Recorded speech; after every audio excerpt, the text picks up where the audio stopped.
It was a quiet morning in September when a call came into the local 911 dispatch. The voice on the line belonged to 19-year-old Andrew Wilson. His tone was calm, almost unsettlingly so, as he reported that his mother, Lisa Wilson, was unresponsive. He explained that her alarm had been going off for some time, and she hadn't turned it off. When officers arrived, Andrew was waiting for them outside the house.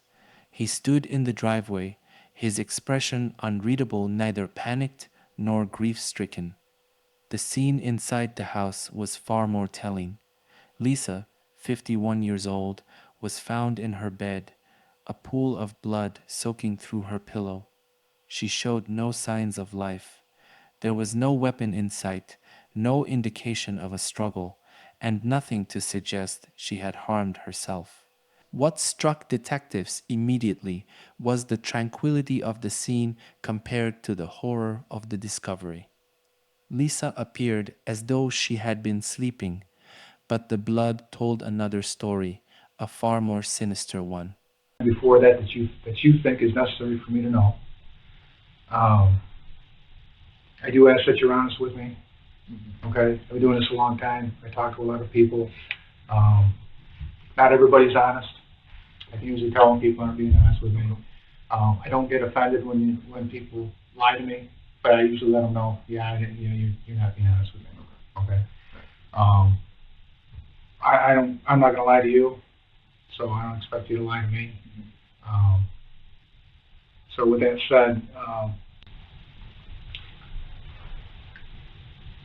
we're going to discuss last night or anytime before. When officers arrived at the Wilson home that September morning, they expected chaos.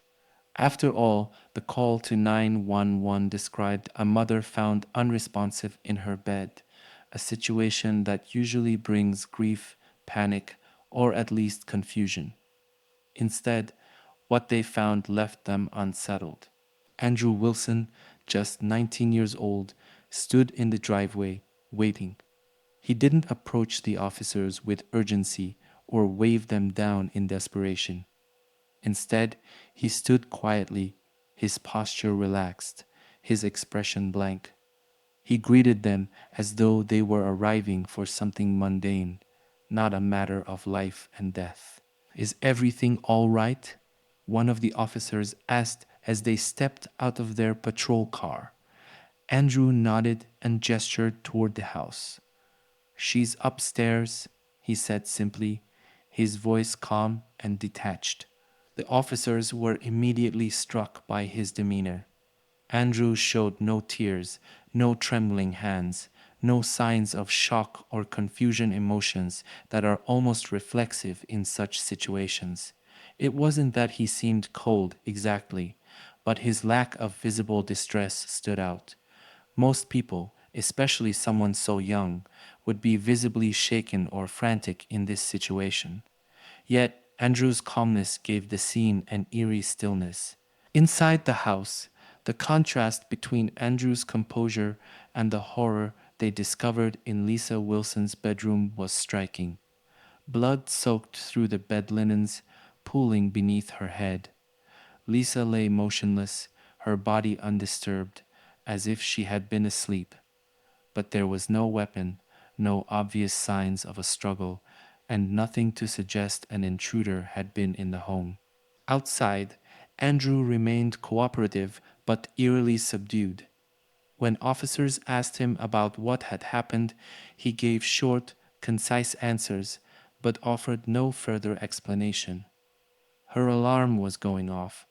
I went to check on her, but she wouldn't wake up," he repeated. His responses were clinical, devoid of emotion, and it made the officers uneasy. This wasn't enough to label Andrew a suspect, but his behavior couldn't be ignored. Law enforcement is trained to notice subtle cues during moments of crisis. The way someone reacts or doesn't react can provide valuable insight. While some people may react with shock and numbness, Andrew's composure seemed unnatural, as if he were detached from the gravity of the situation. After securing the scene and gathering initial observations, the officers made the decision to take Andrew to the station for further questioning. His calmness, coupled with the lack of answers about what had happened to his mother, was enough to raise questions. And as the investigation would later reveal, Andrew's behavior that morning was more than just unusual. It was the first crack in a carefully maintained facade. I'm sorry. What, what, what was the intersection? Hazlitt and Hagedorn Road. Hazlitt. Yep.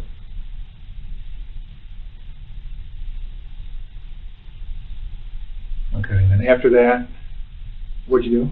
I just went home. Went home. Okay. And what time did you get home? Probably quarter till midnight, maybe midnight. Somewhere around there.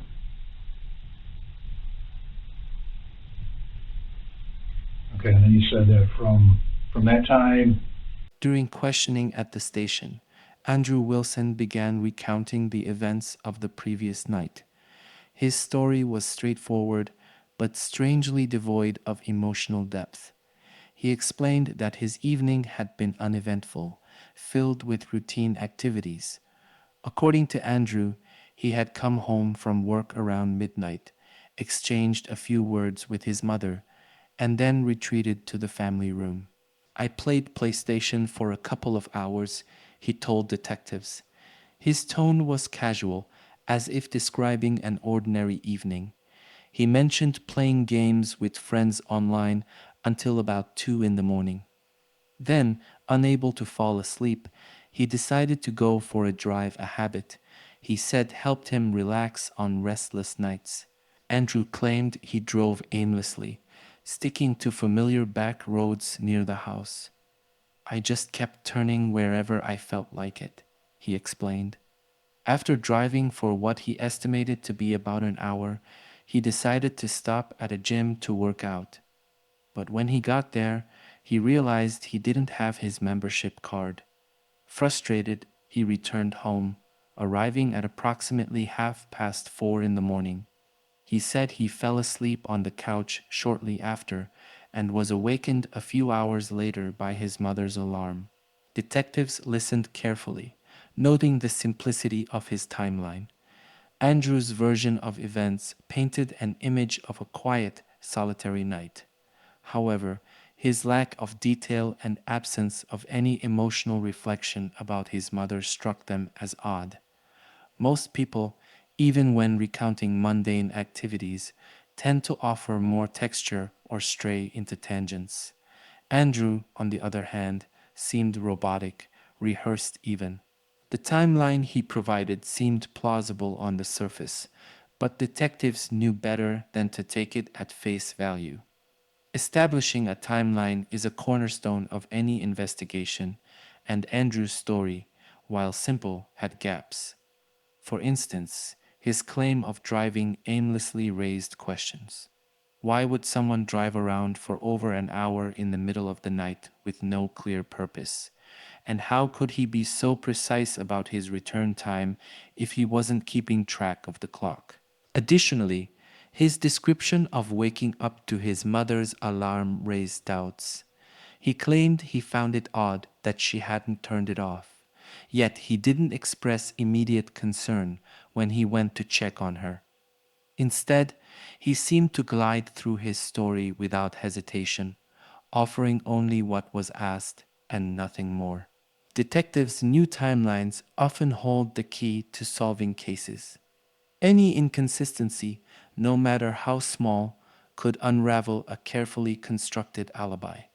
And while Andrew's timeline appeared neat and unremarkable, it would soon come under scrutiny as investigators pieced together what had truly happened that night.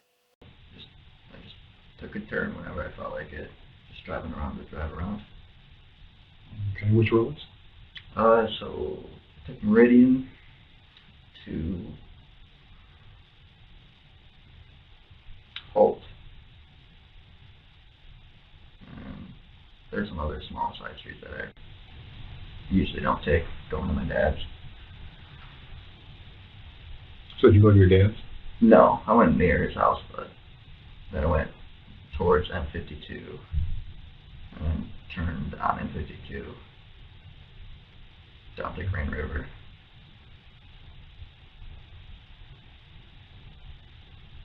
Anywhere else?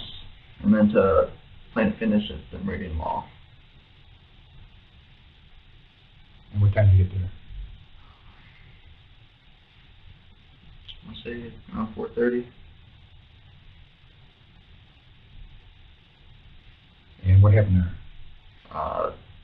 So I got there and then I realized that my like key card that they scan when you show up wasn't in my phone case like I usually have it. So I just went home. Can't really get in without it. Okay, so were you in the parking lot? Yeah. And did you park? Yep. Did you get out? I didn't get out, shut off my car, then I checked for my token just to make sure, and then I didn't have it. Is it a card or a token? It's a little plastic card that you put on your keychain. Is it on there now? No.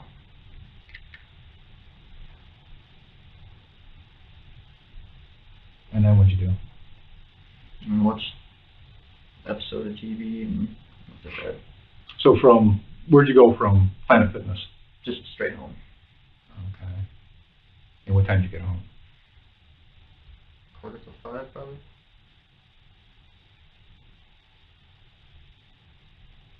And where'd you go in the house? Just right in the family room and watch TV. And what'd you watch? American Dad.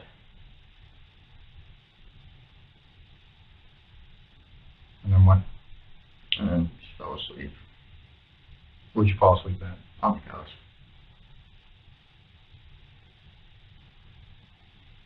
And? And then woke up to my mom's alarm going off.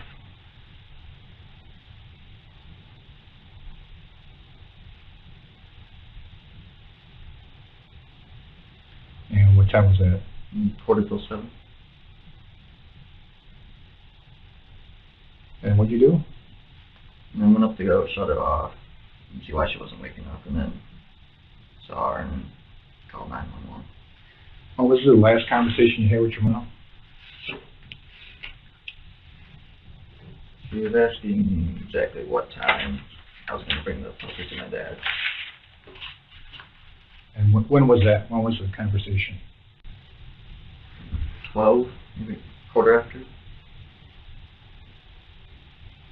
And how do you know it was that late? I know it, cause I got done with my call at work at around 11:30.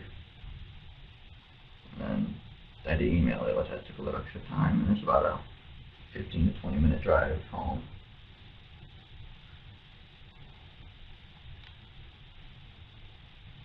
And where were you when you had a conversation with your mom? The one about the puppy was in her room. What about when you first came home, where was she at? I was watching TV in the family room. And did you guys talk then? A little bit, yeah. What was that like? I just asked how work was. It was busy. Okay. And then what? And she said she was going to go to bed and get ready for bed. And then 5 minutes later, I went up to get my phone charger and then asked me about the dog. Okay. And does your mom work? Mm-hmm. Where does she work? Accident bond, emergency. Okay. Does she have to work today? Yeah. Yeah. What time does she normally get up? 6:30ish. Okay. So she was awake when you got home from work, Mm-hmm. and then you left. You drove around. Why'd you drive around? I just kind of fall asleep and I usually relax it and tires me out at night. Okay. Did you call anybody? No. Text anybody? Anybody call you or text you? Mm-hmm. No. Did you go to your dad's? No. Did you talk to your dad? Mm-hmm. Not at all? Not after like noon. Not afternoon? Yeah, cause I was telling him what time I could be over with the dog.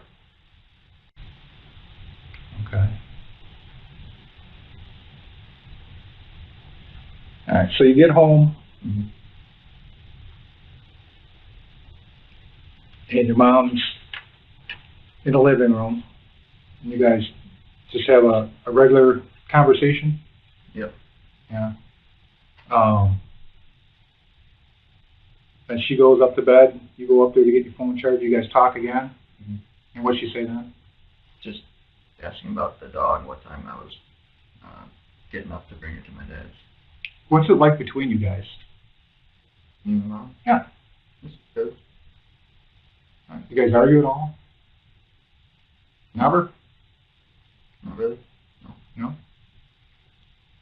Alright. She didn't have an issue with you at all yesterday? Did you have one with her at all? No?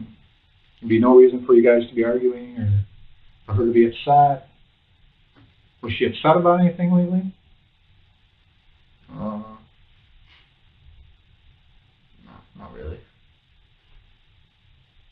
I mean, maybe when I brought the dog home like a week and a half ago, she didn't really want it, so just asking when I was bringing her back. Bringing her back where? I got it from, so it's my Larry's brother had the puppies, so and then they sold 4 out of the 5, and they said just take the other one home and see how it works. Okay. And how did it make you feel?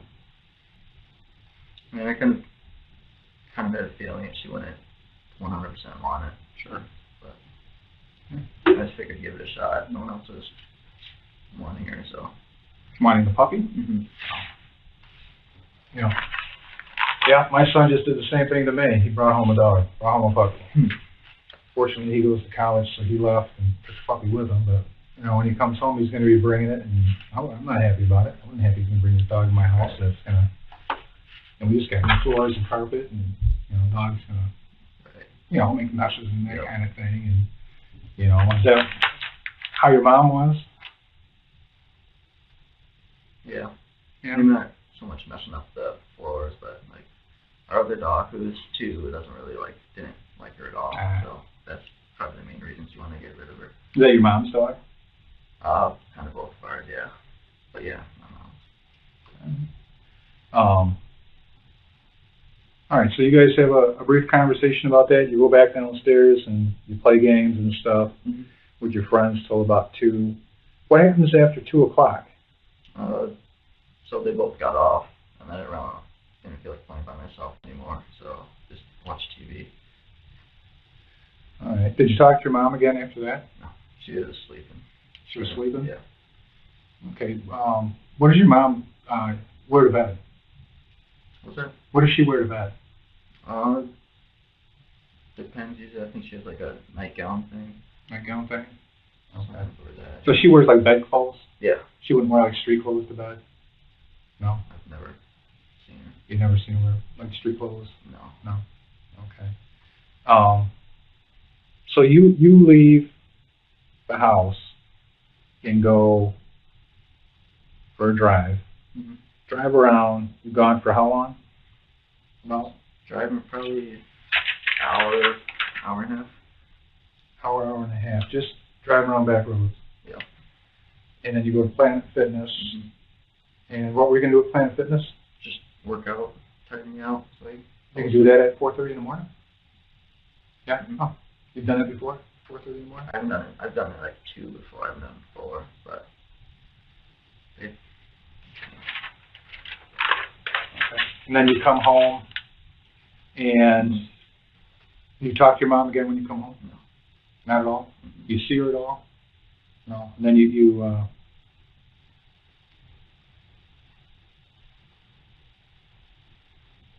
after you get home, what happens? I watched an episode of TV. Where'd you watch? Where did I watch? Yeah. In the family room. And what you said you watched? American Dad. American Dad. And then you went to sleep? Yep. When did you change your clothes? So this is what I fell asleep in, because after I got home from work, I usually change into some street clothes. Okay, so you got home, you did change your clothes when you got home? Yeah. What do you normally wear to work? We have uniforms, blue pants, and then white and blue striped button-down shirt and boots. Okay. And what did you do with those clothes? They are on my bedroom floor. In your bedroom floor? All right. And, okay, so you watch TV, you watch American Dad, you fall asleep, and then you said her alarm clock woke you up? Mm-hmm. Okay, and then is that something that has happened in the past? No, we'll usually turn it off right after it starts going off. But Okay, how often do you sleep on the couch? since we got the puppy, at least half the time, but before we got her, usually, unless I fall asleep on the couch, usually never. Okay, and then describe to me what you saw when you went to go wake your mama. It was dark, so I saw like part of her pillow was darker than the rest, and then I turned on the light and burnt my flashlight on my phone, and there's blood Where was the blood at? all around her head and the pillow. And how was she? What did you see when you walked in? Just her still just lying there still, and like half the pillow was darker than the rest, so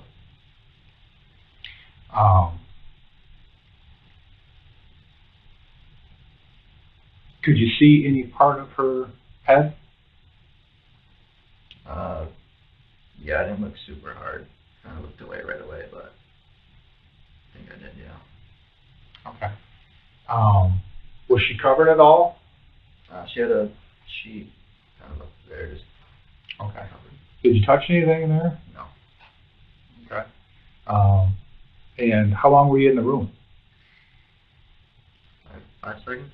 Okay. Did you say anything to her? I said her name, but no answer. So What'd you say? she said, "Mom." Okay. Did you do anything else? And she went downstairs and called 911. And what'd you tell 911? That she was, I thought she was murdered, because then if she had gotten her anything, or like any sharp object, it would have been self-inflicted. So I told them I thought she might have been murdered. Okay. Why'd you think that? At least my initial thought, I didn't think it was suicide. She never didn't really seem depressed or anything. And so you never thought that she was depressed or that she would end her own life? She never said anything yesterday or acted like she had issues where she wanted to kill herself, that kind of thing. Okay. So why would you think it was murder? I didn't think it was suicide, so I didn't really know what else to say. Okay. Was anybody else in the house with you? No. Was anybody in the house when you left? Mm-hmm. Did she have a friend over? Does she have a boyfriend? Not that I know of. Anybody that comes over the house to do handyman work or anything like that? Cut the grass? Did you do that? No, Or I mowed the lawn. you mow the lawn? And you were gone for about an hour and a half, something like that? Hour and a half, roughly, yeah. Hour and a half. Something like that. And how was your mom when you left the house? Sure. She was alive? Yeah. When you left the house to go on your drive, your mom was alive? Yes. And how do you know that?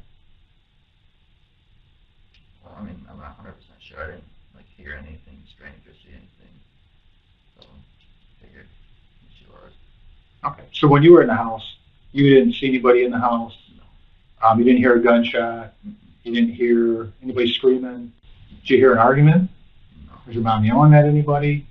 Nothing like that? Mm-hmm. And so you leave and you go drive around for a couple hours just because you can't sleep? I just couldn't fall asleep, yeah. And why couldn't you fall asleep? I just wasn't tired. I don't know why. Well, how long did you work last night? 3 to 11. 3 to 11? And what time do you normally get up in the morning? With the puppy now, usually 9.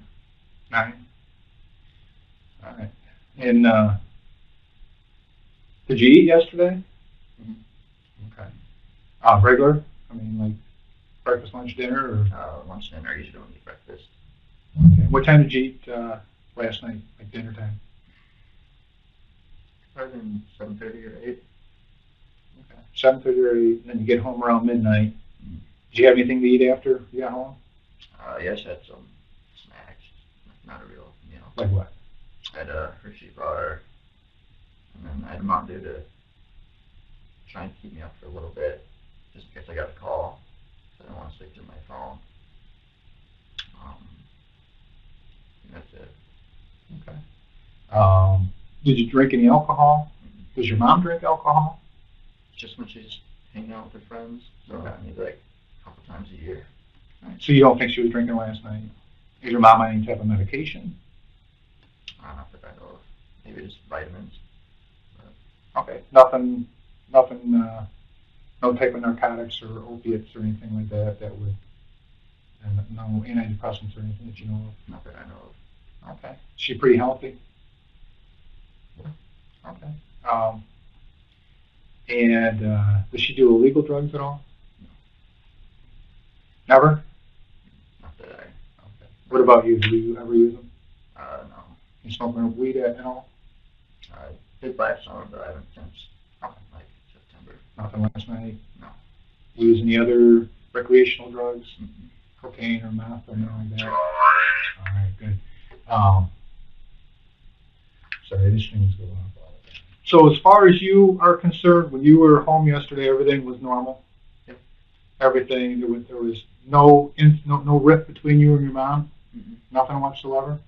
So you guys don't argue and you guys don't fight? She doesn't ever yell at you to clean up your room or, do something with your life or? I'm not yelling at me to clean my room, but whenever it gets dirty, she'll say I should clean my room. Okay. Does your mom, does she give you money for anything? Mm-hmm. No, so you make all your own money? Okay, and you're working, is it full-time or part-time?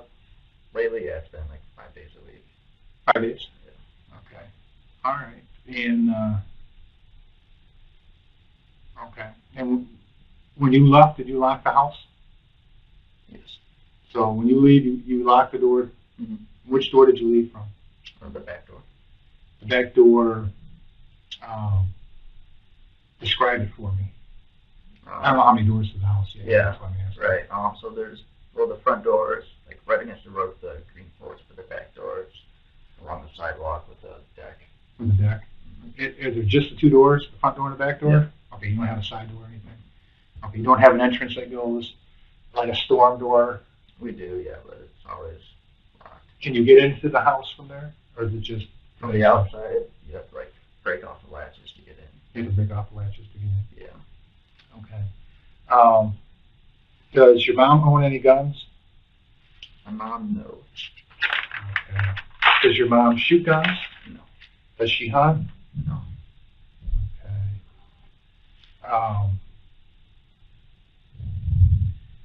And so do you own guns? Well, they're technically my dad's, but yeah, my brother and I use them. Okay. And what are they? A couple shotguns. I think there might be a 22 mag at the house. Maybe a 223.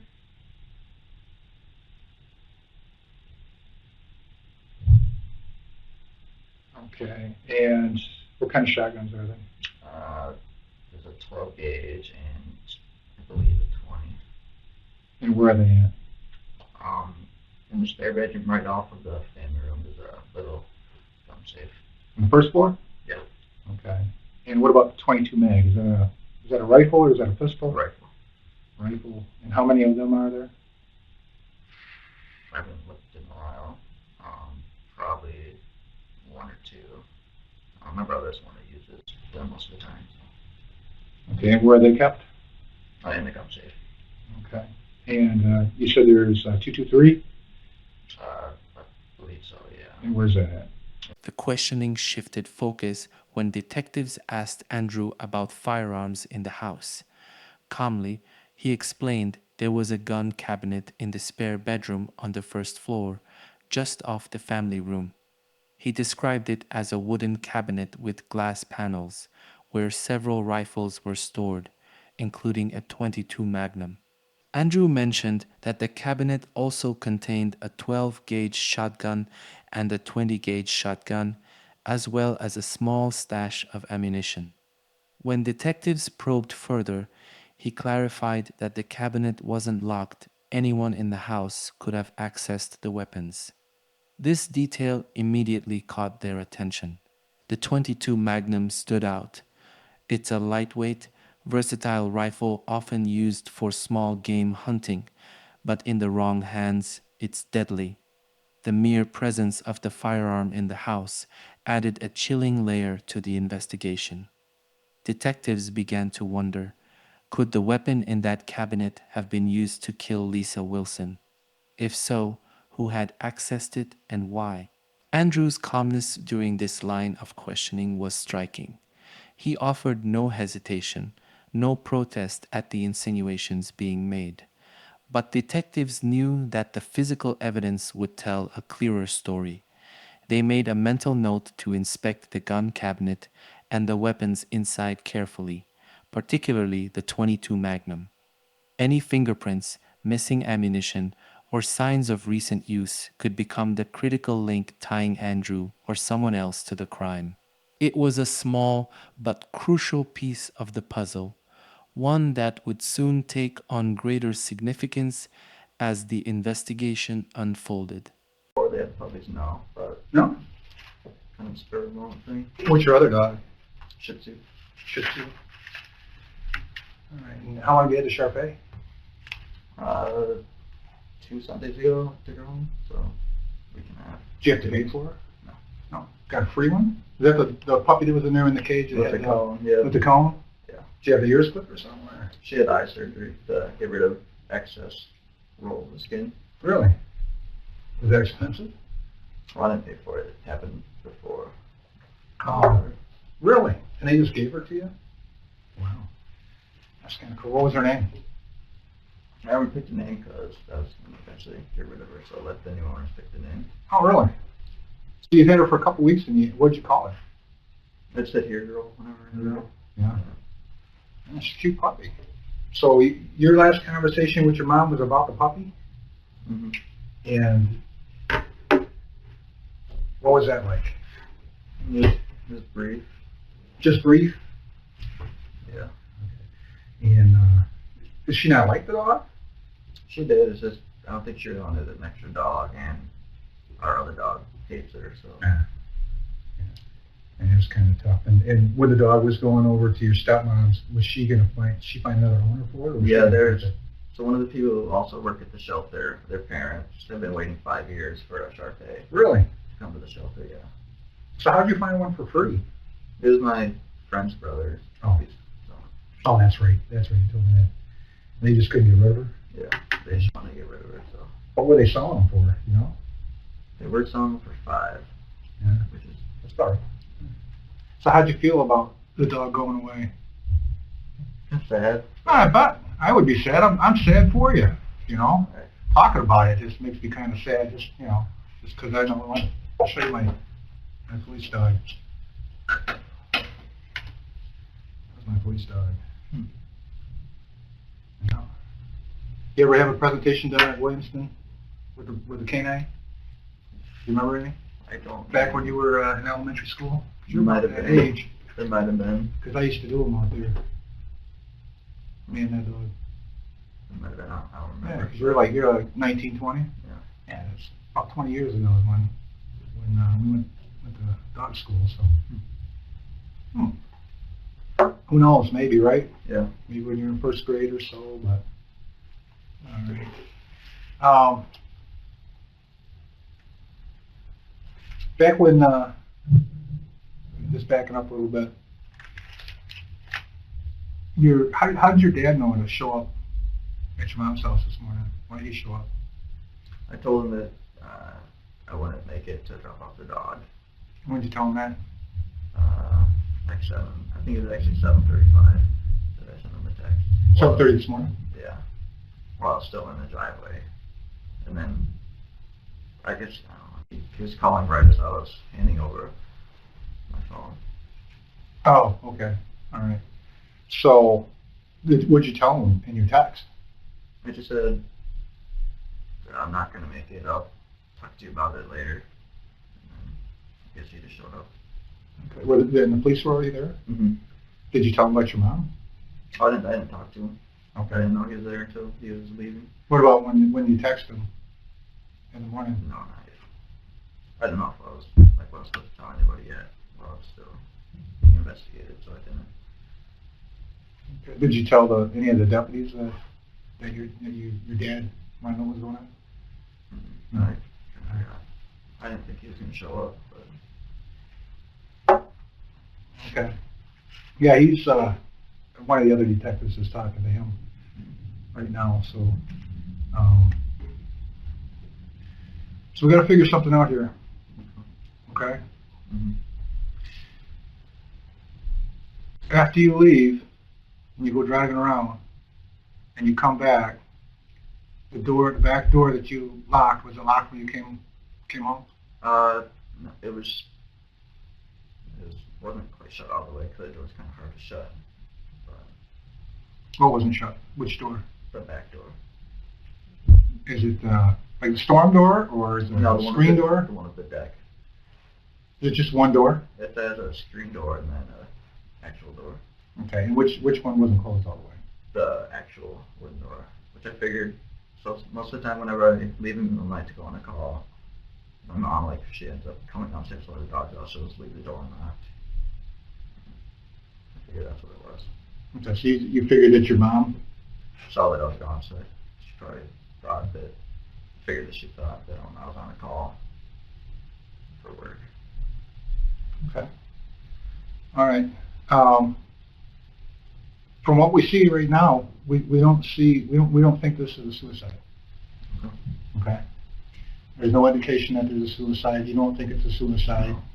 And your dad doesn't think it's a suicide. So that leaves us with homicide, right? Right. She didn't die of natural causes. You saw that, right? Yeah. And you know what natural causes are, like heart. As detectives pressed Andrew for more details, he mentioned something unusual about the house when he returned early in the morning. He claimed the back door wasn't fully closed, though he distinctly remembered locking it before leaving for his late-night drive. This, he suggested, could mean his mother had come downstairs during his absence. The revelation raised immediate red flags for investigators. The back door was a standard entry point for the home, leading directly into the family room. If it hadn't been shut properly, it could indicate someone else had entered, or, as detectives suspected, it might have been deliberately left ajar to stage the appearance of a break-in. Andrew's explanation was vague, as if he were piecing it together on the spot. He suggested that Lisa, believing he was out on a call for work, might have come downstairs to check on something and accidentally left the door open. But his story lacked specifics, and his tone didn't carry the concern one might expect from someone who believed their home might have been entered by an outsider. Detectives were now faced with a troubling question. Was the unlocked door a sign of an intruder, or was it a calculated move to misdirect them? They knew they would need to examine the door for fingerprints, scuff marks, or other physical evidence that might confirm or contradict Andrew's account. As they recorded every detail of his statement, the unlocked door became another loose thread in a story that was starting to unravel. How long after you found her did you call 911? Maybe two. I couldn't sit around, just sitting there. When you called 911, where were you? I was right at the back door, it's kind of half in and out. I was went back and forth in and out while I was on the phone, just pacing back and forth. Okay. Did you walk around the house at all, the inside? After I called them, no.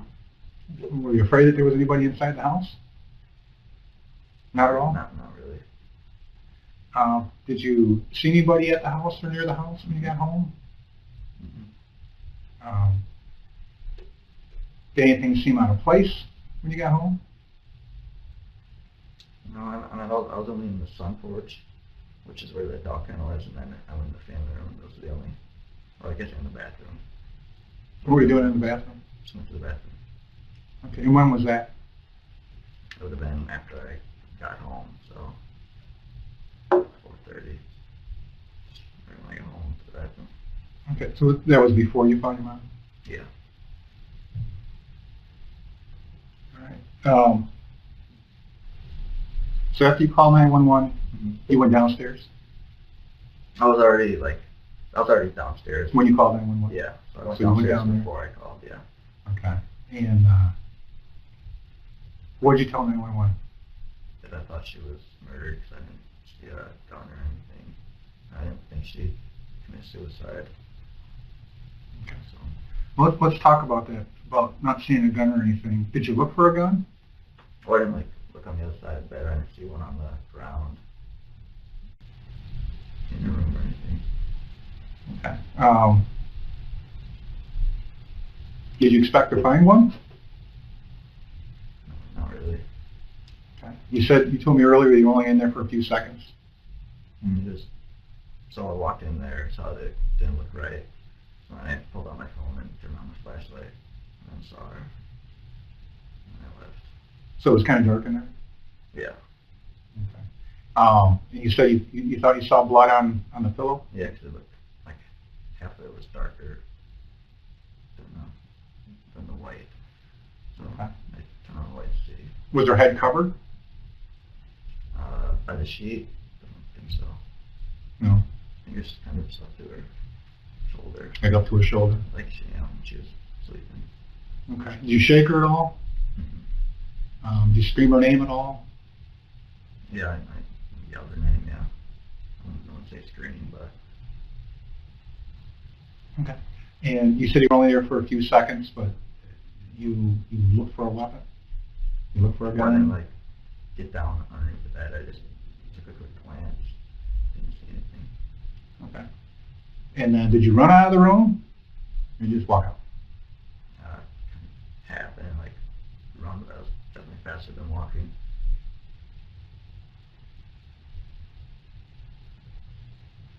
All right, and then you call 911. Did 911 ask you if you see anybody at the house? She might have a little bit later on. She asked too if I was the only one who lived there with her. And if everyone else was at the house overnight. I think she asked that. Okay. All right. Take a couple minutes, and I want you to think real hard about last night. Okay? Mm-hmm. And I'll be right back. Mm-hmm. What were you doing when you were driving around? Just listening to music. Okay. You didn't stop anywhere? No, just Planet Fitness. All right.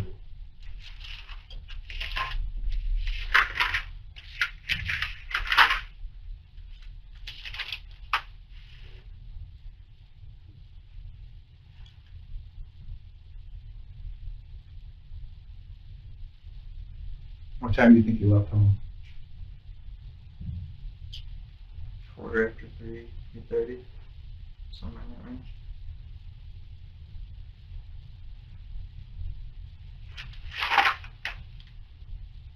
Probably close to a quarter after. Quarter after 3? Yeah. And what time did you get back? 4:30-ish. Quarter to 5.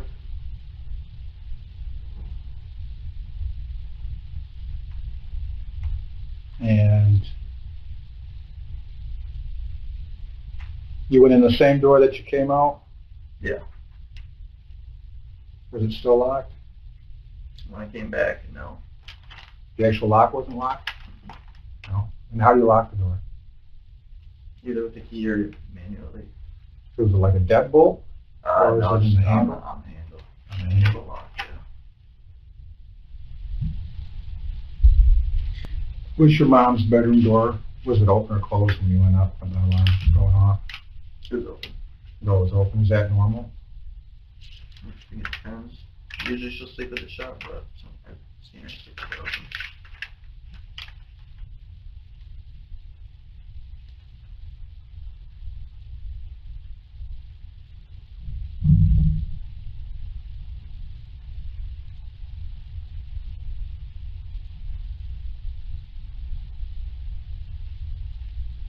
And why'd you take your phone in your mom's room? It was just in my pocket after I got up. And what were you wearing? Basketball shorts. Where are they at? I'm wearing them. Oh, you wearing them? Yeah, I didn't Oh. have time. They don't change. Alright. And what time did you take a shower? I didn't. I wasn't planning on taking a shower till after I dropped off the dog. Oh, okay. So you didn't take a shower before you went to work? Oh, before I went to work, yeah. Okay. Yeah, I thought you meant this morning. Okay. So you took a shower, but you didn't take one after you got home? No. Did you take one after you found your mom? No. I just put after you got home. From work, right? Mm-hmm.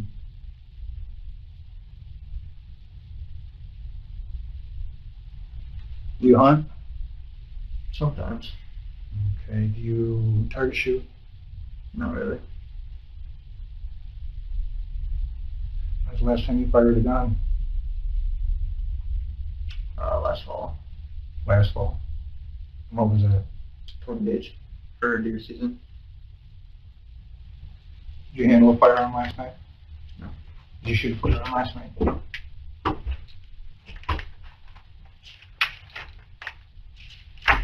Alright, so what happened to your mom last night? What do you mean? What happened? I was gone from she got shot. And how do you know she got shot?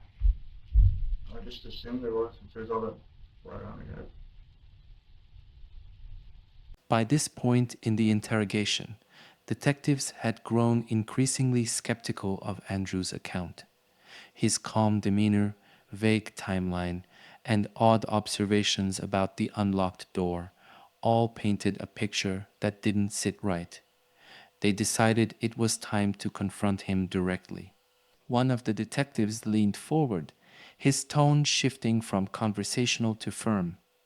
"Andrew, we don't believe this was a suicide," he said plainly.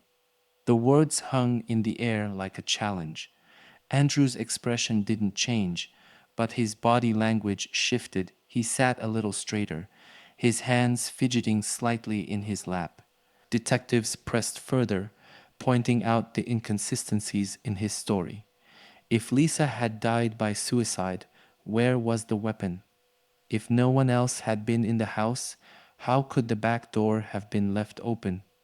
They reminded Andrew that the blood-soaked scene in the bedroom didn't match the calm picture he was trying to paint. "We need the truth," one detective said. "You need to be honest with us, because the evidence will tell us what happened." Andrew remained quiet, his responses limited to simple, "I don't know," or "I can't say."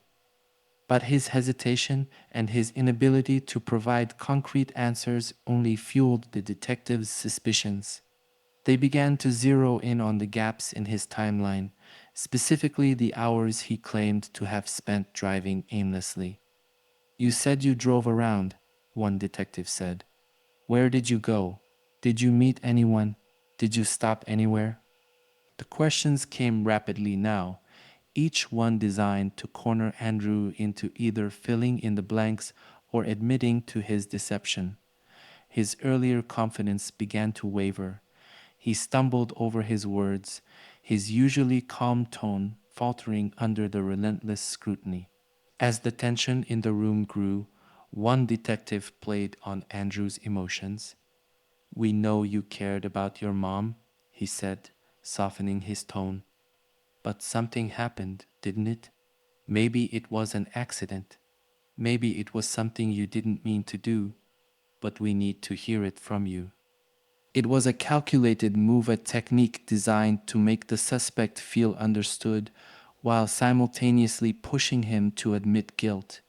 Andrew didn't respond immediately. He stared at the table, his hands clasped tightly, as the weight of the situation began to sink in. The room fell silent, save for the faint hum of the air conditioning, as detectives waited for him to speak. Although Andrew didn't confess in this moment, his silence spoke volumes. Detectives knew they were getting closer to the truth, and they wouldn't stop until they uncovered what really happened in the Wilson home that night. Your choice. All right? Kind of, yeah. Yeah, it wasn't your choice. You didn't want to get rid of the puppy. You just got it. Mm-hmm. You know? And I'm sure that you thought of names, even though you didn't want to name it. I'm sure you were like, I couldn't. I snuffed the fact that we're giving away, so I could not think of a. a good name. Yeah. You wait for personality. Yeah. Yeah, that's what we do too. Yeah, you know, you get a dog, you let him do some stuff, and you go, oh, this name fits better because it's a personality type thing. All right. But what I'm getting at is this, okay? We all do things in life, okay? We all have arguments, disagreements, you know, and I'm not saying yelling and screaming and stuff like that. And I understand that a lot of stuff is done by emotions. People do things because they're emotionally attached to things, because they love things, because they love people, and they do things, okay? Things that they would never, ever do, ever, in their life, period, okay? Are you following me? Mm-hmm. All right. From the information that I'm getting, you and your mom, the last couple of days, I've seen text messages from her to your dad about the puppy, okay? About it coming and going and when it's going to get there and stuff, and that there's been some tension between you guys over this. Am I right? Yeah. It's okay to say I'm right, Mm-hmm. okay? You know, if I'm wrong, tell me I'm wrong.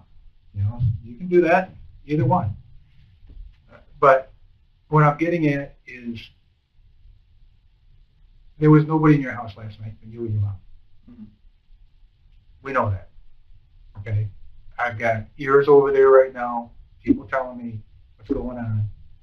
And I know from what your brother has said and what your dad has said, the only two people in that house last night were you and your mom. Your mom's no longer with us, okay? And I'm going to be able to tell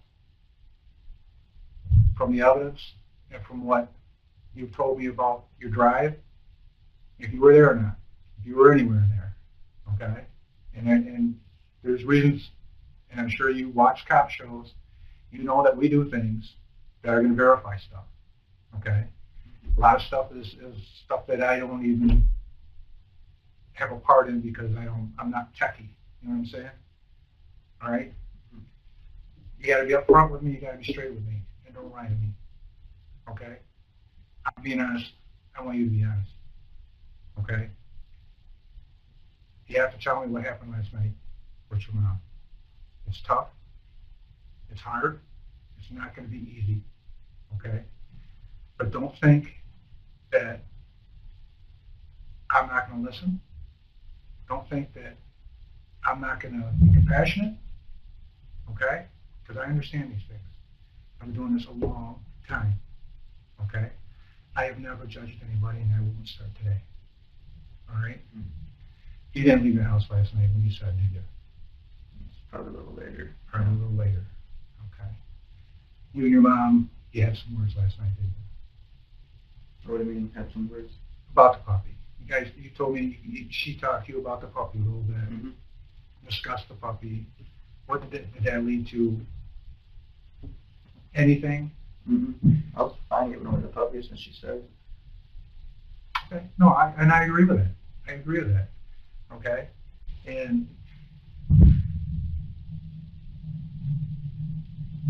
But everything that you're telling me has not been 100% true. And I know that. You know that. Okay? I think we're right about 95%. I think a lot of what you told me, I can say, okay, I can verify that and that's true. But there's a small piece there that we're missing. Okay? And you know what that piece is. And I can't put words in your mouth, okay? And I'm not going to. But I need you to tell me about last night. Can you do that for me? I guess.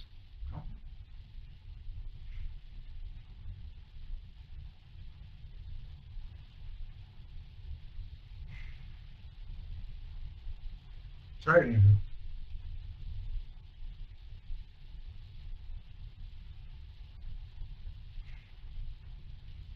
Now, going to work was true, right? Yeah. Okay.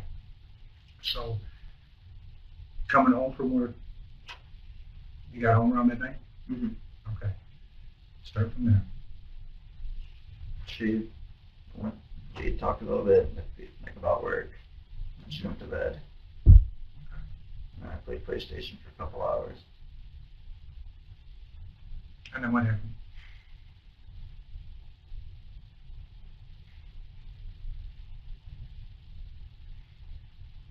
Right there, Andrew, right there, and you only have to say it once.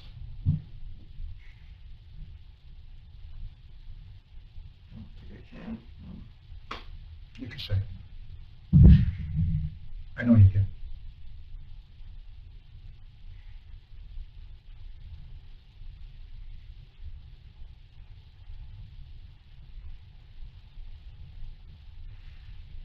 I know you didn't plan this. I know you didn't.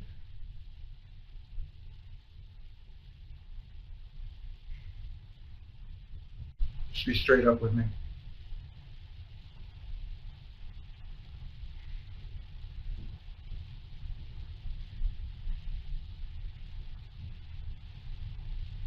Was she still awake? Hmm? Wow. Was that yes?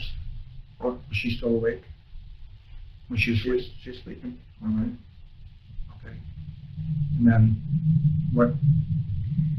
Because I can't put words in your mouth, okay? But you have to say this. You need to say this. It's gonna crush her. You don't. You're a good person. Don't let this ruin that. What happened?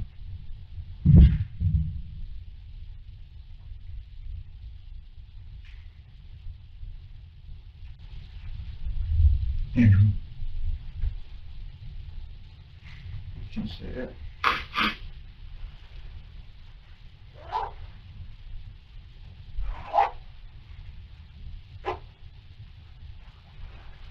we're right there, buddy.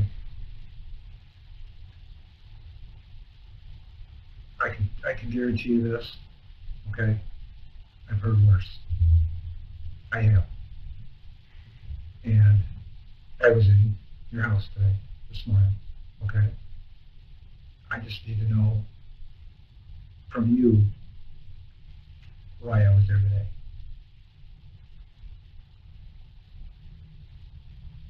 Is that right?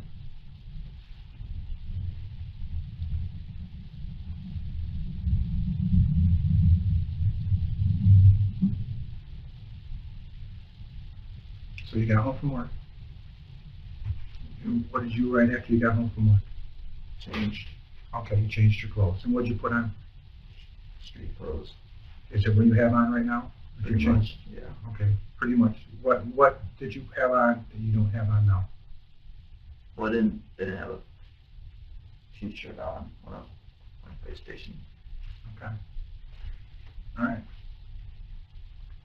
So what happened after that? Played for a couple hours. Okay. What happened after that?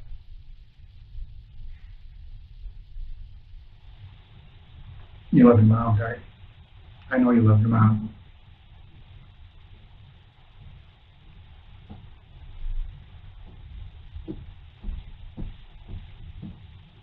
And I know you didn't want this to happen. Was it because of the puppy? It's time. It's time to get it out. And I'll listen to everything you got to say. What you think, Amy? Are you thinking about last night? I'm sure that's not a good thought.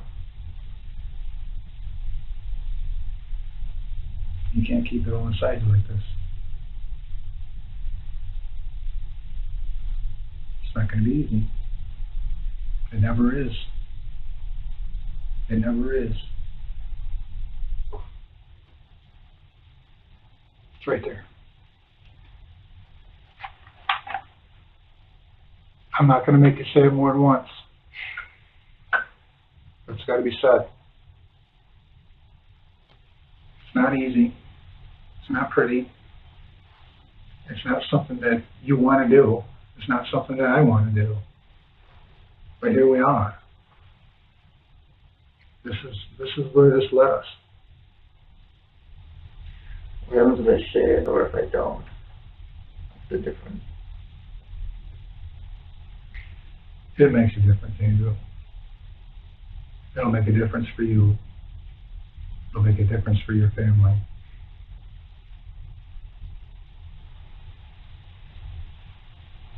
So what's the issue? Talk to me. Okay? Look at me. Just for a second, all right? We just need to get through this. I know it's tough. It's going to be tough, all right? And I would help you every way I can in this. I just can't speak for you. What do you need to help me in every way? I mean, as far as, like I said, I can't speak for you. If I could speak for you, I would. I can't tell you what happened. I wasn't there. And it wouldn't be fair to you if I was to guess. Am I right? It wouldn't be fair if I was to guess on anything. The only thing I can do is listen to you for what you have to say about what happened. You ready? No. All right. If I ask you some questions, will you answer them truthfully? Yeah? Okay. You told me that there's is it a gun safe or a gun cabinet? Cabinet. Okay. What does it look like? The wooden glass building. Okay. And that's in the spare bedroom downstairs, Yeah. adjacent to the living room? Mm-hmm. Okay. Were you in that room at all last night? No. No. Did you take a gun out of that room?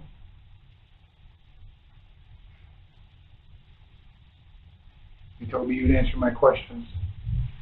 I'm trying to make this easy for you. I'm probably asking questions I shouldn't, just because I want you to tell me the story. I don't want to assume anything. Which one was it?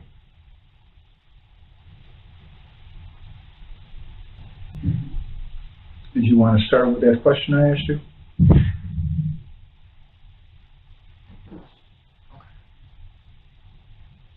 What's the answer to that question?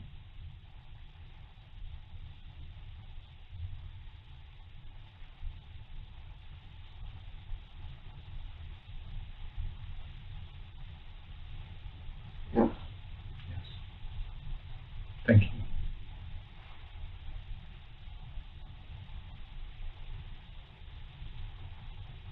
Do you want to go back, or do you want me to start from there and go with the car?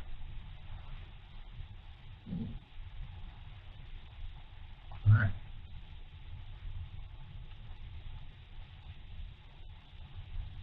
So let's start with,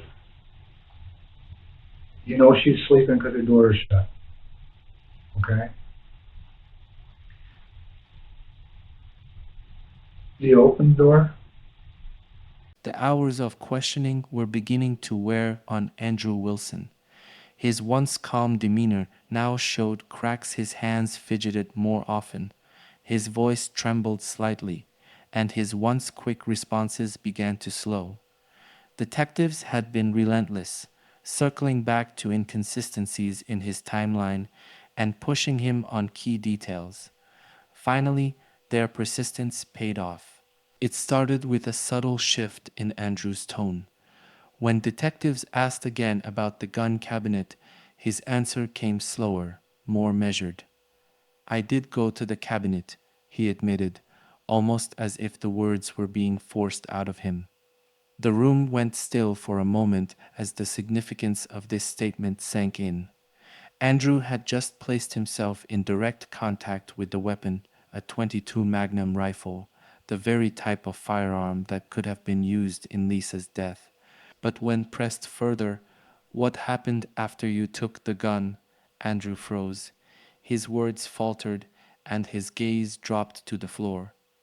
I don't know, he mumbled, his voice barely audible. Detectives leaned in, their questions now sharper, their tone more urgent. Andrew, this is your chance to explain. Why did you take the gun? What happened after that? Andrew's hesitation was telling. He was no longer the composed young man they had met that morning. Instead, he seemed caught between two forces, the instinct to protect himself and the overwhelming weight of the truth pressing down on him. Detectives saw their opportunity and increased the pressure. They reminded Andrew that the physical evidence wouldn't lie, that the gun, the blood, and the crime scene would all tell a story. You can't change what's already happened, one detective said, but you can decide how we hear it from you or from the evidence. Andrew's breathing grew heavier, and his hands gripped the arms of his chair tightly. He glanced at the detectives, his eyes wide with fear, but he still didn't answer. His silence, however, was more revealing than words. Detectives knew they were getting closer. Andrew had admitted enough to tie himself to the weapon, but what he wasn't saying carried just as much weight. In this moment, the walls around Andrew's story began to crumble. He hadn't fully confessed, but his partial admission was a turning point. Detectives knew that with a little more pressure, the truth would finally come out. And when it did, it would be more chilling than they could have imagined.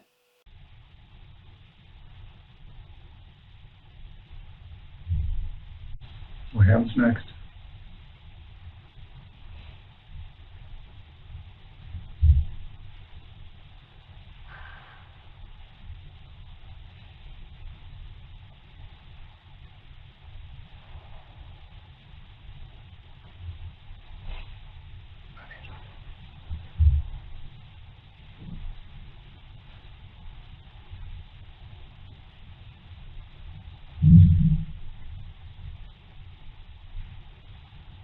I know. I know. It's tough.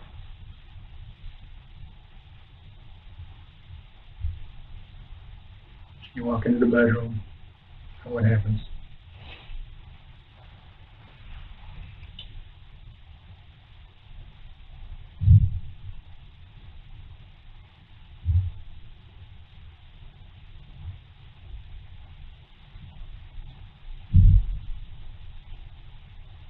Andrew. It's time. It's time. What happened?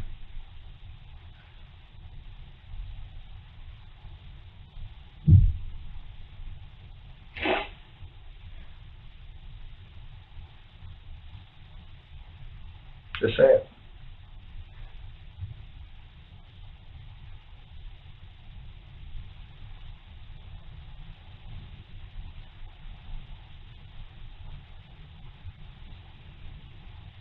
I know. That's not something you want to even think about. I know that.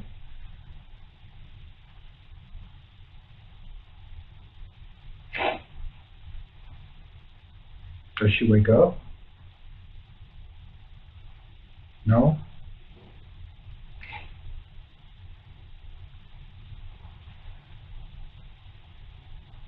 So you walked into her room?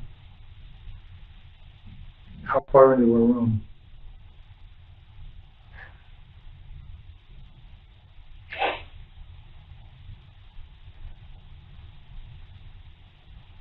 How far into? to the bed. Up to the bed?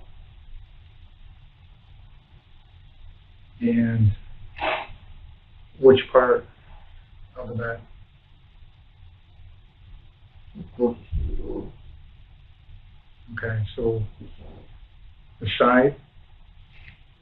Okay, so what part of your mom's body were you standing at? The back. The back? Okay. And then what happens? I know it's tough. I know it's tough.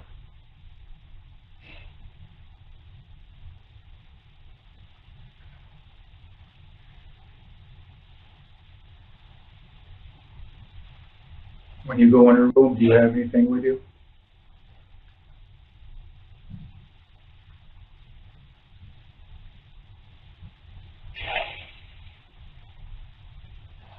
Andrew? Oh. Did you? Yes.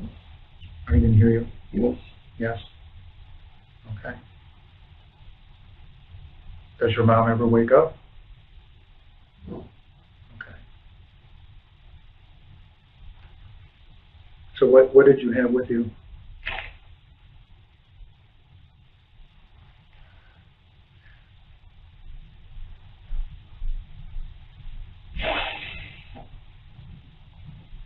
I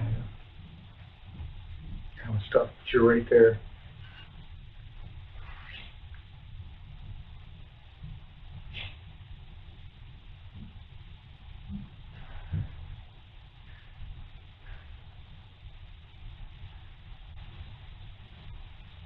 So you go up, you stand at your mom's back. Okay. What happens next?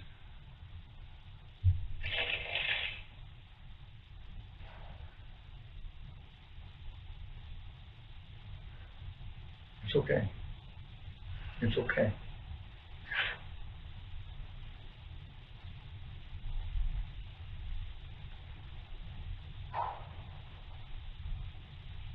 Andrew, what happens?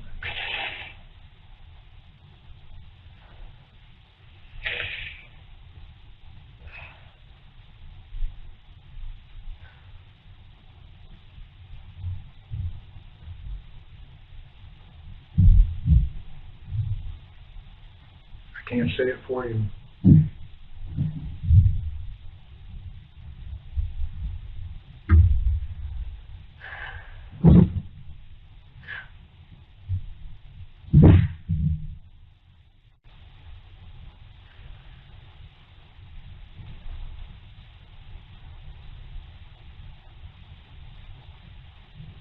What happens next to that? Andrew, I know it's tough.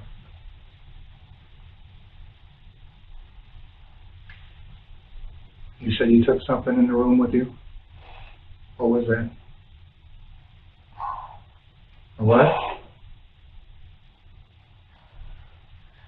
22. 22? Okay. And is that a rifle or? Yeah. It's a rifle? Mhm. Okay. And is that a regular 22? Yeah. It's not a 22 mag? 22 mag. It's a 22 mag? Okay. Where did you get that from? Safe. Okay. In downstairs? Yeah. And what does that look like? Small and cable. Okay. And what did you do with that? You just took it upstairs? Okay. And you went in your mom's room? And you had that with you? Yeah. And she was asleep? Mhm. Okay. And what happened next?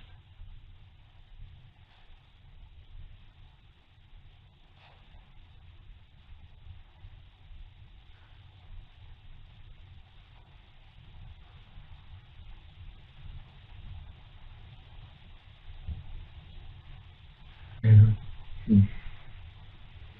You got the hard part over. You don't know this, but you do. You got the hard part over. This is it.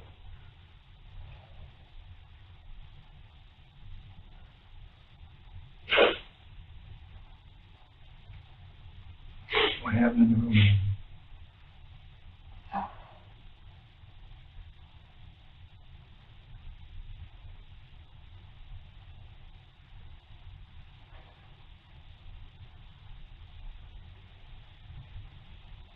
Was there anybody in the room with her? No. Was there anybody in the room with you? So it's just you and your mom? Mm-hmm. Okay.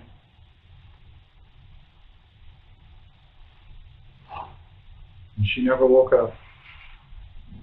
She didn't know what happened to her. Okay. So what's next? Did you do something with the gun in her room? I can't hear you. Yes. Yes. Okay. What happens next? Was the gun loaded? Yes. And how do you know it was loaded? Checked. You checked. Do you keep guns loaded in the house? No. Did you have to put a bullet in it? Yes. And where did you do that? Upstairs. Downstairs. Okay. When you were in the room with your mom, how were you holding the gun? To my side. Okay. The whole time? No. At some point, did you reposition the gun? Yes.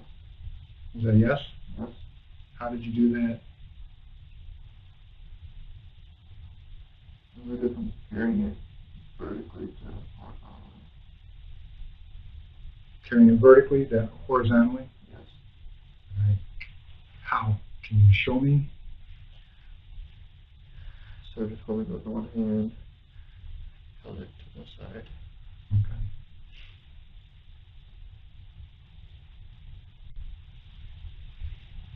And where were you standing when you were holding it like that?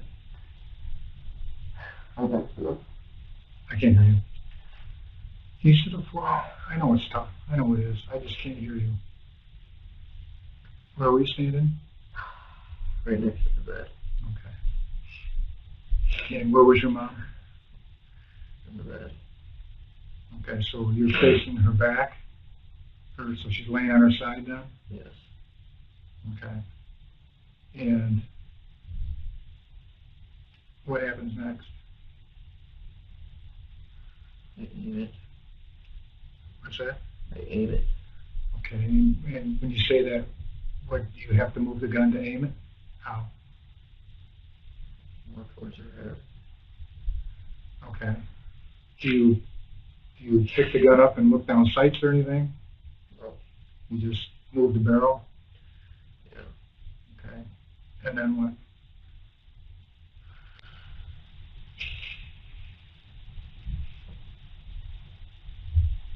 And what?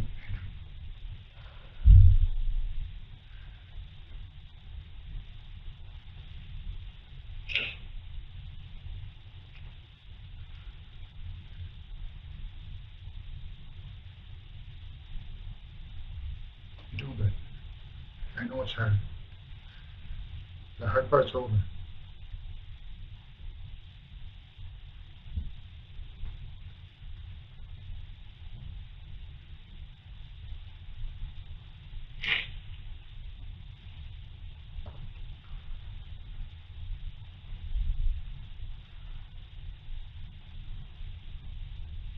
What happens?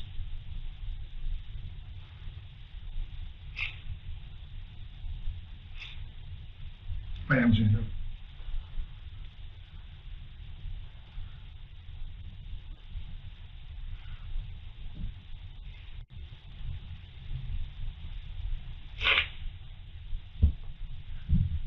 You only have to say it the one time.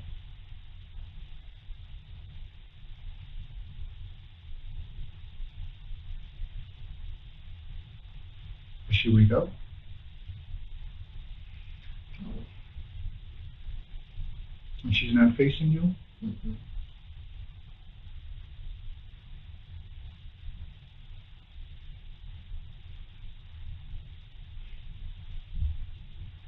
happens after you point the rifle at her head.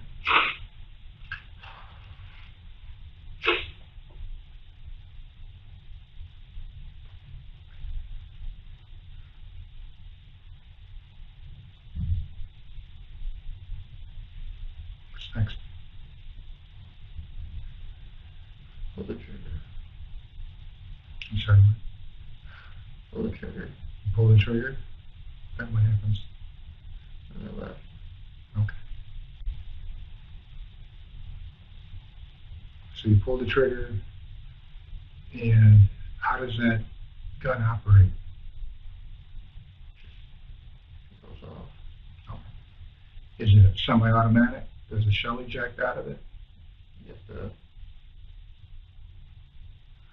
use the bolt action. Yeah, that's The the shell bolt come action. out.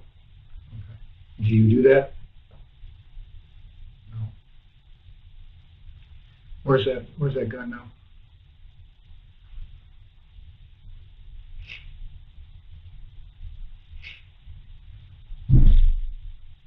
Is it in the house? Okay. All right. You want to take a break? All right. Take a break. I'll be right back. What would you like? Some more water or something? Sure. All right. You have to use the restroom? All right. I'll be right back, okay? All right. Sorry. Can you grab that for me, please? Thank you. Relax for a minute, okay? You hungry or anything? No. All right.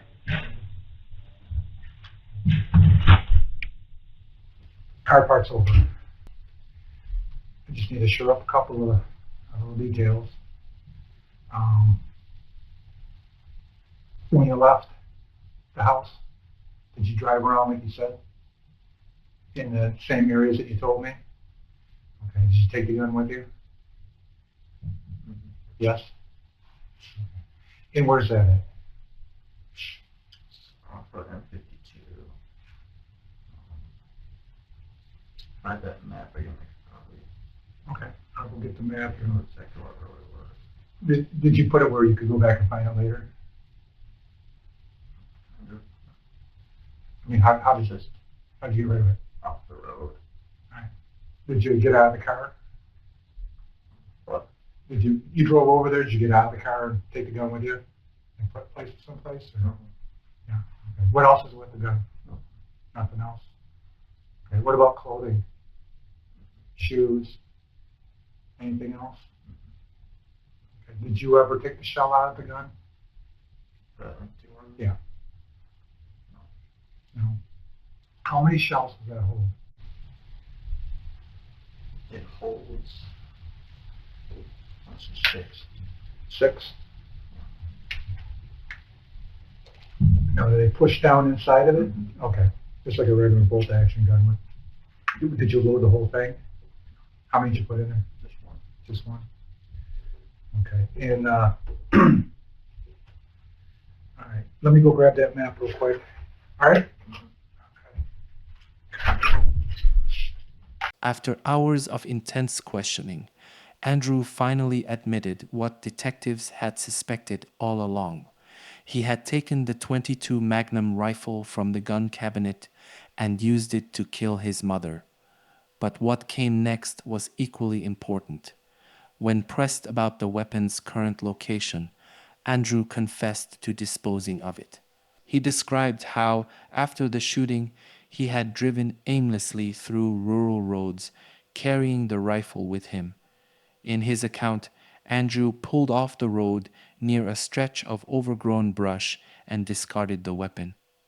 "I just left it there," he said, his voice flat and devoid of emotion, as though the act was routine rather than the culmination of a chilling crime.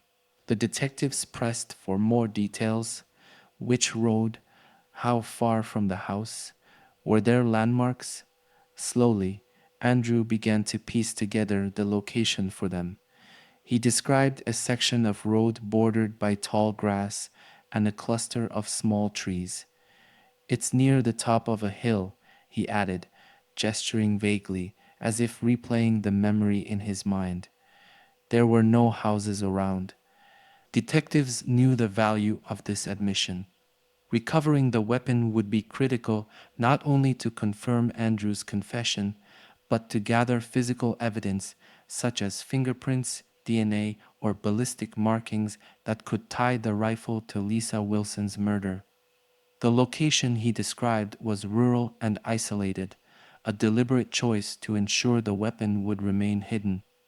But Andrew's memory, though fragmented, gave them enough to begin a focused search. Suspects often believe that disposing of a weapon erases their connection to the crime. What they fail to realize is that discarded items often carry a forensic trail that investigators can follow. Detectives quickly mobilized a team to search the area Andrew had described. They knew that even if the weapon had been exposed to the elements, it could still provide the evidence they needed to seal the case. As Andrew sat silently in the interrogation room, investigators scoured the roadside for the rifle. His admission had moved the case forward, but it also underscored the chilling deliberation behind his actions. Disposing of the weapon wasn't an act of panic, it was a calculated step to cover his tracks. But now, the truth was beginning to catch up with him. Okay, and then, did you go to your dad's at all? No. Did you call anybody? So all that stuff that you told me earlier about all that, that's the same. And where did you get that gun from? That's just one I've always used. Okay. And that was that in that safe? Are the other guns still in the safe? Okay. And before going upstairs, did your mom come down? No. What was said between you guys before she went to bed? I don't exactly remember. You don't remember? No. Is that part of all this? Is what you guys talked about? Is that part of all this? About Yeah, yeah. Was it about the dog? not really. No. What was it?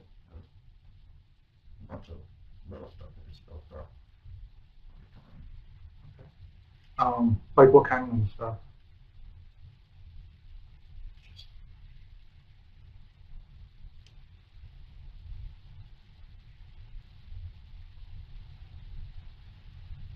so much I didn't know about. Just a bunch of like, I guess, disagreements. Okay. I just, if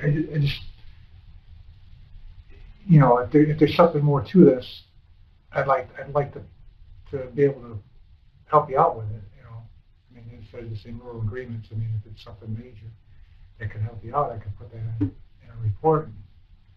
You know. Okay. Did you guys have a screaming match? No.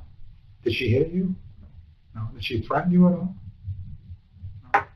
Is she going to kick you out of the house or anything? No. Did she point a gun at you? No. Okay. Just things that built up? And just Over time.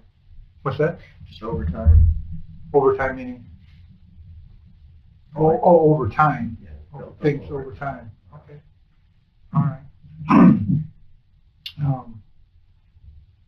Did you say anything to her when you went in the bedroom? No. Okay. Did you know that when you pulled the trigger that your mom could be killed? Yes, I did, yeah. You just had that anger? Apparently. Just a rage? Or was it just an anger? Rage. It's just anger. These things have been building up. Okay. All right. Well, you did work last night. You got home around midnight. That kind of thing. Everything else you told me is the truth. Okay. I suspected that it was the truth. Is there anything about this that I don't know that I should know? Was the cabinet locked? Where the gun was at? Or how'd you unlock it? Just with the key. And was the gun loaded or unloaded? Unloaded. And where'd you get the ammunition from? It was in there. In where? In the safe.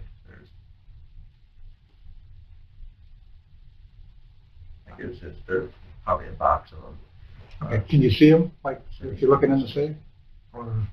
They're kind of like in the corners. You have to like really peek around. Okay, so they're not like in a locked drawer or something like that? No. Just in the locked cabinet. All right, and what kind of shells were they? Hornady. Okay, Hornady, and is there a specific color to the box or anything that's different? It's just like red label. Red label. It's a clear box. Okay. Because I know 22s and 22 mags are different rounds. Do you have 22 rounds there too? No. I don't. Okay. We only use just 22. Sorry, I'm losing my voice here. And is there anything in your car connected to this? Any clothing? Anything with blood on it? Did you have blood on your shoes at all? On your hands at all? What about the gun? Didn't see any blood on that? Okay. Did you go back up and check on your mom after you came back? Before you called 911? We actually did go there right before I called 911. Okay. And what'd you do? I just saw what she looked like for a quick second and then left. Okay.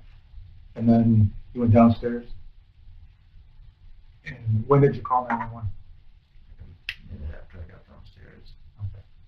So when you left the house, you said you locked the back door. Did you lock the back door? Mm-hmm. When you came home, was that door open or was it still locked? Still locked. Okay. So you're saying that somebody came in and killed your mom. That's not true? No? Okay. All right. Is there anything that I'm missing that I need to know from you? Guess not. Guess not? Okay, why don't you sit and relax for a few minutes? Have some lunch if you can. Okay? And I'll figure out what's going to go on and I'll come back and talk to you, all right? All right.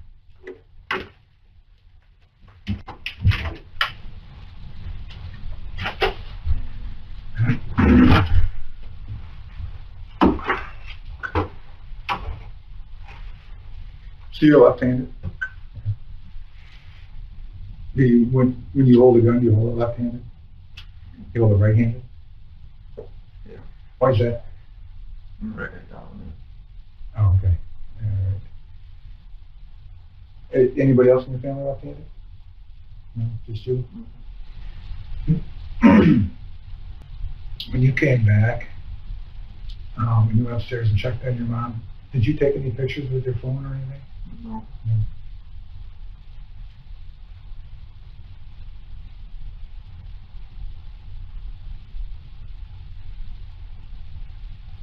And do you remember what road it was that you threw the gun in or put the gun down? You think you turned off a whole road or?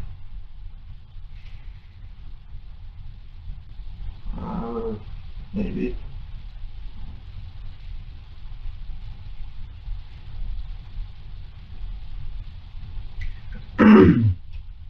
You said there was a lot of bush type trees? Mm-hmm.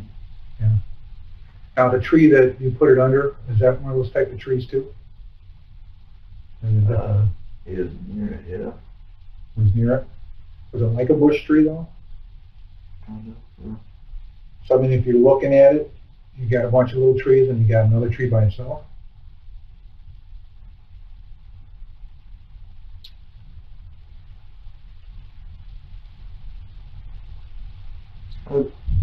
Two trees, a bunch of tall grass. Like 2 trees and a bunch of tall grass? Yeah, pretty much. And those trees are, you said, tall? Not really. And they're like bushes? Yeah. I mean, like from the ground up, it's like a bushy, or is it like a tree and then? Yeah, like a tree and then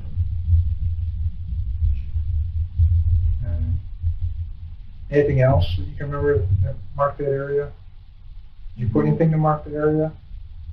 A hat or shirt or anything? No. Does the gun have a sling on it? No. So it's just laid on the ground?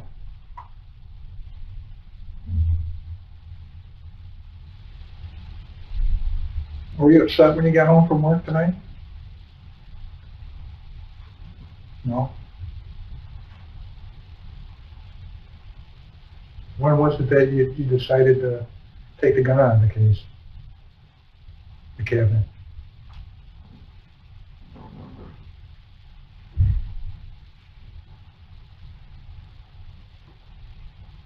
I mean, you remember why you took it out? I mean, was something upsetting you or bothering you or not? Or? I think so. How you doing? You doing okay? I know. I told you it's going to take a long time. And it's taking a long time, right? I'm just kind of curious. After you left and you came back, or maybe even before, was there any? Did you have any idea of what you were going to do with your mom? What do you mean? I mean, were you going to do anything with her? Were you going to take her out of the house or No. nothing like that? No. Did you think about it at all? No. Okay. You just decided I'm just going to call 911. Well, that's what I was planning on. Okay, so I know there was a tarp in the back seat of your car. Oh, that was from when I helped my brother move into his new place. It's been in there for like a month. What's the tarp for? We were gonna put it over furniture so they don't scratch. The motive behind Lisa Wilson's murder was as shocking as the crime itself.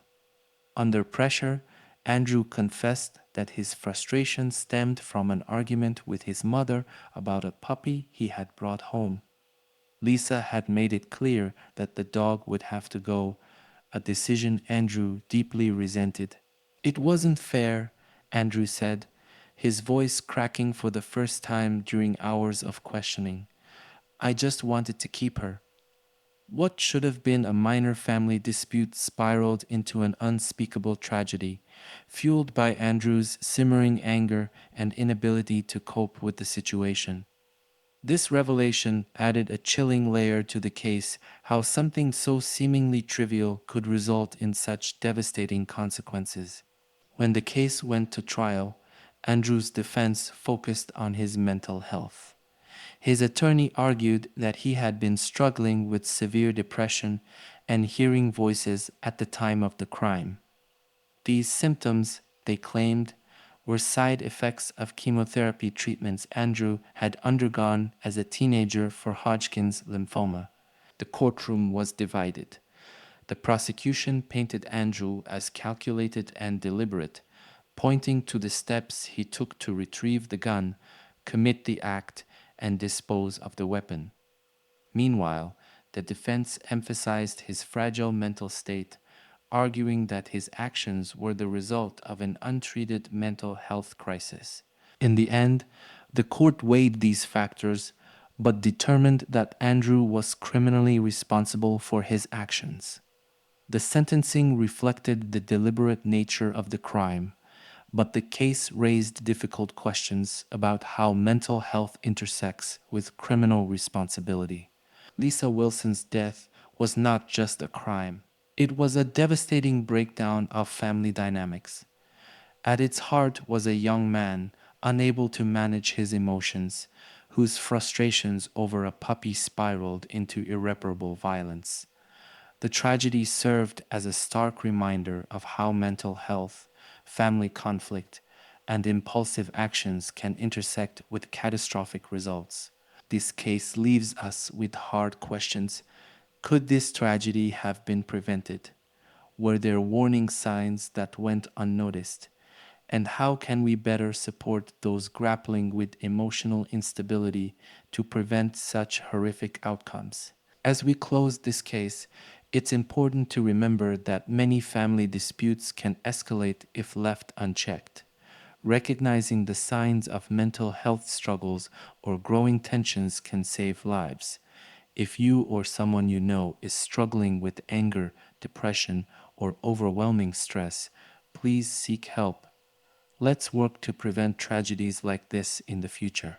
For more gripping true crime stories and deeper looks into what drives people to commit unthinkable acts, make sure to subscribe to Crime Pulse Stories and turn on notifications. Stay safe, and we'll see you in the next story.